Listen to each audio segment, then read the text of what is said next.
আমার প্রিয় ছাত্রছাত্রী ও বন্ধুরা, আশা করি তোমরা সবাই ভালো আছো।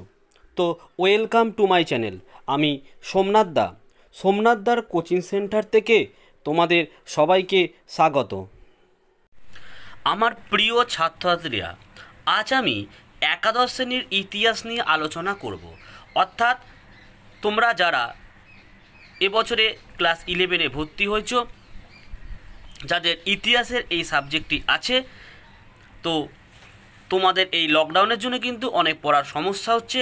তাই আমার মনে হয় তোমরা যদি আমার চ্যানেলের সাথে যুক্ত থাকো, তোমাদের আর্টসের যা সাবজেক্ট আছে সেই সমস্ত সাবজেক্টের আলোচনা কিন্তু আমি এই চ্যানেলে করে থাকবো, এবং প্রত্যেকটি সাবজেক্টে অধ্যায়ভিত্তিক এমসিকিউ, এসিকিউ, বড় প্রশ্ন কিন্তু আমার এই চ্যানেল থেকে তোমরা অবশ্যই পেয়ে যাবে। তোমাদের কোথাও যাওয়ার দরকার নেই। তো আজকে আমি এই একাদশ শ্রেণীর ইতিহাসের প্রথম অধ্যায় নিয়ে আলোচনা করব। এই প্রথম অধ্যায়ের নামটা দেখে নাও, ইতিহাস জানা ও বোঝা। এই অধ্যায় থেকে এমসিকিউ দেখো 3টি দেবে, অর্থাৎ 1x3, আর এসএকিউ দেবে 1x3 = 3। এটা হচ্ছে পার্ট 1। অর্থাৎ আজকে আমি তোমাদের সাথে এই অধ্যায়ের এমসিকিউয়ের যে প্রশ্নগুলো হবে সেগুলো নিয়ে আলোচনা করব। অবশ্যই তোমরা খাতায় লিখে পড়তে থাকো, এবং তোমাদের আর্টস গ্রুপের আর কারোর যে কোনো সাবজেক্ট থাকে আমাকে অবশ্যই কিন্তু কমেন্ট করে লিখে দিও। আমি সেই সাবজেক্টের বিষয় নিয়েও অবশ্যই ভিডিও বানাবো। তো তোমরা প্রশ্নগুলো দেখো। তো অধ্যায় 1, অধ্যায়ের নাম ইতিহাস জানা ও বোঝা, এমসিকিউ। 1 নম্বর প্রশ্ন দেখো, অরিজিন অফ স্পিসিস গ্রন্থটির রচয়িতাকে? উত্তর থেকে নাও, চার্লস ডারউইন। 2, প্রাগৈতিহাসিক যুগের ইতিহাসের উপাদান হলো কি? উত্তর হচ্ছে কি জীবাশ্ম। 3, প্রি হিস্ট্রি শব্দটি প্রথম ব্যবহার করেন? কে ব্যবহার করেন? দেখো, ড্যানিয়েল উইলসন। 4, প্রাক ইতিহাস শব্দটির অর্থ কি? দেখো, যে সময় মানুষ লিখন পদ্ধতি জানতো না। তাহলে যে সময় মানুষ লিখন পদ্ধতি জানতো না সেই সময়টাকে বলা হচ্ছে প্রাক ঐতিহাসিক। 5 নম্বর প্রশ্ন দেখো, হরপ্পা সভ্যতা প্রকৃতই কোন সভ্যতার উদাহরণ? উত্তর দেখে নাও, প্রায় ঐতিহাসিক সভ্যতার উদাহরণ। 6, প্রস্তর যুগকে কটি ভাগে বিভক্ত করা হয়? 3টি ভাগে বিভক্ত করা হয়। 7 নম্বর প্রশ্ন দেখো, হিস্টোরিয়া শব্দটি কোন দেশীয় শব্দভাণ্ডার থেকে গৃহীত? উত্তর হচ্ছে গ্রিক। 8 নম্বর দেখো, মায়া সভ্যতার নিদর্শন পৃথিবীর কোন মহাদেশে লক্ষ্য করা যায়? উত্তর হচ্ছে কি আমেরিকা মহাদেশে। 9 নম্বর দেখে নাও, পৃথিবীর সবচেয়ে প্রাচীন জীবাশ্মটি কোন মহাদেশে পাওয়া গেছে? দক্ষিণ আফ্রিকাতে। 10 নম্বর, পিকিং মানবের অস্তিত্ব পাওয়া গেছে কোন দেশে? উত্তর কি চীন দেশে। 11, আলতামিরা গুহা অবস্থিত কোথায়? উত্তর কি স্পেনে। 12 নম্বরের প্রশ্ন দেখো, মিশরে অবস্থিত লিপির নাম কি? উত্তর থেকে নাম হাইরোগ্লিফিক লিপি। 13 নম্বর দেখে নাও, মুদ্রা সংক্রান্ত বিদ্যাকে ইংরেজিতে কি নামে ডাকা হয়? উত্তর দেখে নাও, নিউমিসম্যাটিক্স। 14, ওয়েলথ অব নেশন গ্রন্থটির রচয়িতাকে? উত্তর হচ্ছে দেখে নাও অ্যাডাম স্মিথ। 15, দেখো, রেডিও কার্বন 14 পদ্ধতির মাধ্যমে জানা যায় কি? জানা যায় জৈব প্রত্নতত্ত্ব সম্পর্কে জানা যায়। 16, জাভা মানব বলা হয় কাদের? দেখো, পিথেকান্থ্রোপাসদেরকে। এটা কিন্তু কয়াকার দন্তের ন থয় র ফেলা। আচ্ছা, 17, আদিম মানবের মাথার খুলিটি চীনা নৃবিজ্ঞানী পেই ওয়েনচুং কত খ্রিস্টাব্দে খুঁজে পান? 1929 খ্রিস্টাব্দে খুঁজে পান। 18 নম্বর প্রশ্ন দেখো, দক্ষিণ ভারতে চোলদের ব্যবহৃত মুদ্রা কি নামে পরিচিত? উত্তর দেখো ক্যাসু নামে পরিচিত। 19, ঐতিহাসিক লিপি কোন দেশের ইতিহাস চর্চার সাথে যুক্ত ছিলেন? উত্তর হচ্ছে রোম। 20 নম্বর দেখে নাও, নারায়ণী মুদ্রাটি কোন শাসকরা প্রচলন করেছিলেন? উত্তর হচ্ছে পাল। 21 দেখো, জরাথুস্ট্রের ধর্মীয় উপদেশ বলি জানা যায় কোন গ্রন্থ থেকে?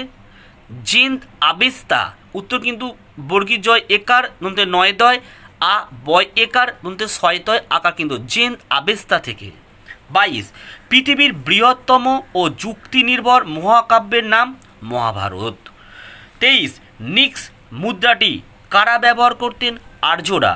24 দেখো, কিউনিফর্ম লিপি থেকে কোন সভ্যতার কথা জানতে পারি? সুমেরীয় সভ্যতার কথা জানতে পারি। 25 কাশ্মীরের ইতিহাস জানা যায় কোন গ্রন্থ থেকে? রাজতরঙ্গিনী থেকে। 26 প্রাচীন গ্রিসের মহাকাব্যের নাম কি? ইলিয়াড। 27 দেখে নাও কি বলেছে, যে কত খ্রিস্টাব্দে সম্রাট অশোকের শিলালিপিগুলি পাঠ উদ্ধার হয়? 1837 খ্রিস্টাব্দে। 28 সিন্ধু লিপির পাঠ উদ্ধারের চেষ্টা করেন কে? দেখো উত্তর হচ্ছে ফাদার হেরাস। 29 দেখে নাও, ইতিহাসের বিজ্ঞানসম্মত ব্যাখ্যার জনক নামে পরিচিত থুকিডিডিস। ডয়হস্যি দন্তেস কিন্তু এটা, হ্যাঁ। 30 ভারতে মোট পুরাণের সংখ্যা কটি? 18টি। 31 দেখো, রামচরিতমানস গ্রন্থটি রচয়িতা হলেন কে? তুলসীদাস। 32 বিক্রমাঙ্ক দেবচরিত গ্রন্থের রচয়িতা কে? বিলহন। 33 মহাকবি কালিদাসের রচনা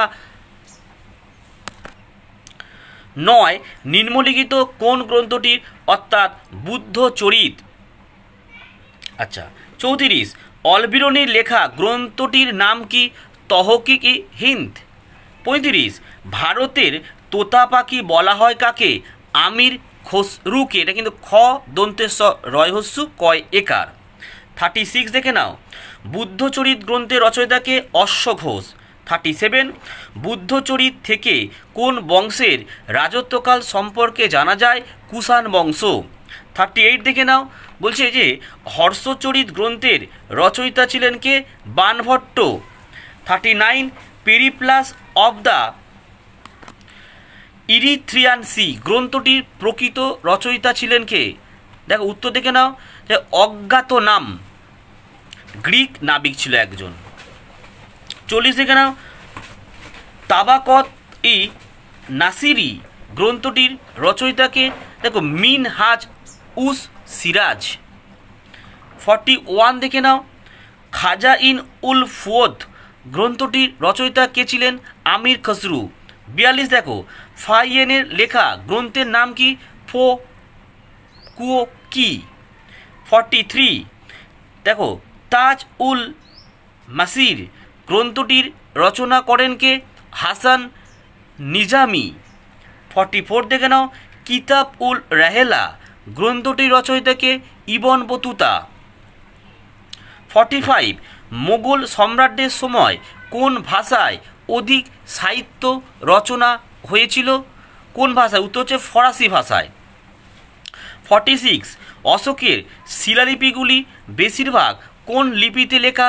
ব্রাহ্মী ও খরষ্টি। এটা কিন্তু খ রয়কার পেট কাটা মধ্যে 6 টয় দীর্ঘি, খরষ্টি লিপি। 47 দেখে নাও, মহাভারত ফরাসি ভাষায় অনুবাদ করেন কে? আব্দুল কাদির বদায়ুনি। 48 গঞ্জাম লেক থেকে কোন রাজার শাসনকাল সম্পর্কে জানা যায়? শশাঙ্ক। 49 দেখে নাও, এলাহাবাদ প্রশস্তি থেকে কোন বংশের রাজাদের ঘটনা জানা যায়? উত্তর দেখে নাও, গুপ্তদের। 50 তুজক কথাটির অর্থ হলো কি? স্মৃতি কথা। 51 আকবরনামা গ্রন্থের রচয়িতাকে? আবুল ফজল। 52 দেখো, আইহোল প্রশস্তি থেকে জানা যায় কি? দ্বিতীয় পুলকেশীর সময়কালের ইতিহাস। 53 দেখে নাও, ভারতের ইতিহাসের প্রাচীন যুগের অবসান হয় কবে?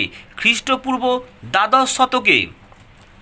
54 ইউরোপের ইতিহাসে কোন সময় থেকে আধুনিক যুগের সূচনা হয়েছিল?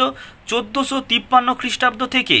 55 থেকে নাও, এলাহাবাদ প্রশস্তি থেকে কোন রাজার রাজত্বকাল সম্পর্কে বিস্তৃত বিবরণ পাওয়া যায়?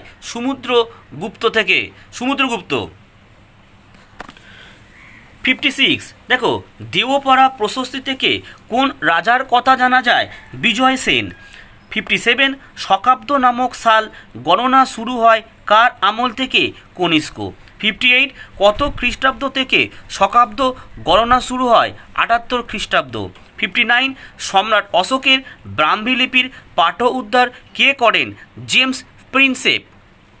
60 সবচেয়ে বেশি প্রাচীন শিলালিপির অস্তিত্ব পাওয়া যায় ইরানে। 61 পৃথিবীর কোন দেশে প্রথম গণনার পদ্ধতি চালু ছিল? ভারতবর্ষে। 62 দেখো, আর্নল্ড টয়েনবি কোন বিখ্যাত গ্রন্থটির রচয়িতা? তো স্টাডি অফ হিস্ট্রি। 63 অতীতের ঘটে যাওয়া ঘটনাগুলি ক্রম সময় অনুসারে সাজানোকে কি বলে? দেখো, ক্রোনোলজি। 64 ভারতে ইতিহাস শব্দের ব্যবহার কোন গ্রন্থে প্রথম দেখা যায়? যজুর্বেদে। তা আমার প্রিয় ছাত্রছাত্রীরা, এই হচ্ছে তোমাদের 64খানা এমসিকিউ। আশা করি তোমরা বুঝতে পেরেছো। এই 64খানা এমসিকিউ যদি তোমরা ভালো করে পড়তে পারো, তোমরা অবশ্যই এখান থেকে 3 নম্বর অবশ্যই কমন পেয়ে যাবে। এবং অবশ্যই তোমরা কিন্তু টাইম মতো আমি সাজেশানটাও দিয়ে দেবো। কিন্তু এইভাবেই কিন্তু তোমাদের ইতিহাসের চ্যাপ্টার অনুযায়ী সমস্ত অধ্যায়গুলো কিন্তু আমি কভার করব, অর্থাৎ এমসিকিউ, এসিকিউ এবং অবশ্যই বড় প্রশ্ন। সো ইতিহাস নয়, তোমাদের আর্টসের যে সাবজেক্টগুলো আছে সেই বিশেষ সাবজেক্টগুলো নিয়ে কিন্তু আমি আলোচনা করি এবং করব। তা বন্ধুরা, আজ ভিডিওটি এই পর্যন্ত। তো বন্ধুরা, আমার এই ভিডিওটি যদি তোমাদের ভালো লাগে, তোমাদের যদি উপকারে লাগে, তো একটি লাইক অবশ্যই দিও। আর যারা নতুন বন্ধু, তারা চ্যানেলটি কিন্তু অবশ্যই সাবস্ক্রাইব করে দাও। কারণ সাবস্ক্রাইব করলে কী হবে, তার পাশ থেকে একটা বেল আইকন পাবে, সেই বেল আইকনটাকে অবশ্যই তোমরা প্রেস করে রেখো। এবং বেল আইকনটাকে প্রেস করার পর দেখো একটি অল নোটিফিকেশন অন বলে আরেকটি অর্ডার আসবে, যেটাকে তোমরা অবশ্যই অন করে রাখো। কারণ অল নোটিফিকেশন অনটা করে রাখলে কি হবে, আমি যখনই কোনো নতুন ভিডিও আপলোড করব, সবার প্রথমে কিন্তু আমার এই ভিডিওটি তোমার মোবাইলে কিন্তু পৌঁছে যাবে। তাই তোমার অনেকটাই সুবিধা হলো। আর বন্ধুরা, তোমরা প্রত্যেকে ভালো থেকো, সুস্থ থেকো এবং অবশ্যই পড়াশোনা করো। আর এই ভিডিওটি দেখার জন্য তোমাদেরকে অসংখ্য ধন্যবাদ।